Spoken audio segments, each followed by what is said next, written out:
Bitta joyda ko'karish haqida hozir aytdingiz. Men bitta xayol kelib qoldi. Siz hozir Krokus zaldasizda. Bilishim bo'yicha u eng topoviy zallar orasida emas-da. Undan qimmatroq zallar bor. Siz bu shaxsiy brendingiz bilan yana qimmatroq cheklik ishlab, yaxshiroq zalga o'tib keta olasizda. Nima yana o'sha strategiya bo'lyaptimi bitta joyda ko'karish?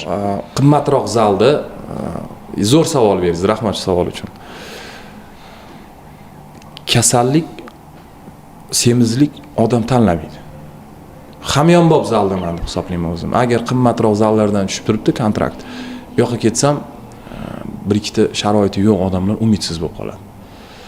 Masalan, poзвоночниги og'rigan odam oddiy o'qituvchi inson edi. Men 2 millionlik, 3 millionlik zalga ketib qolsam, narximni oshirib qolganimda, balkim yana kasal bo'lib qolarmidi.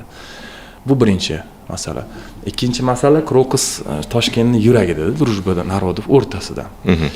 Hammaga qulay bo'lgan lokatsiya. Uchinchi masala trenajyorlari juda ham zo'r.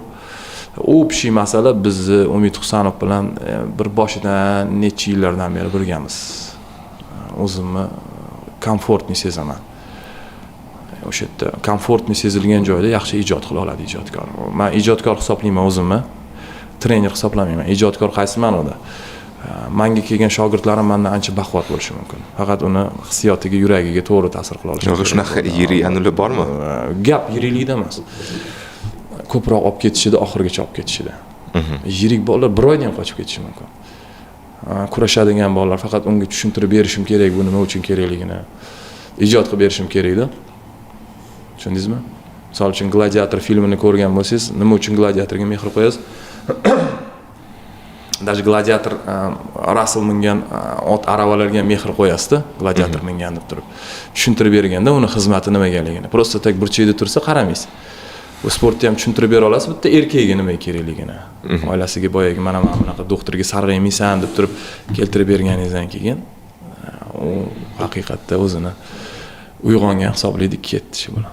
5-6 oy ilmimni oladi, unga butun umrga yetadi. Bitta patsanga. Bu yog'iga o'zi bilan o'zi gaplashib beradi, necha mujik dalishi bo'lishidi.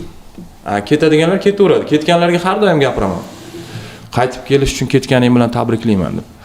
Chunki baribir mana shu uchalasiga mana shu uchalasiga baribir boradi, baribir yana shu yerga yo'naltiradi. Kulgili ketish. Zo'r gap. Yana baribir qaytib kelish uchun ketganing bilan tabriklayman. Zalga qaytadi. Albatta.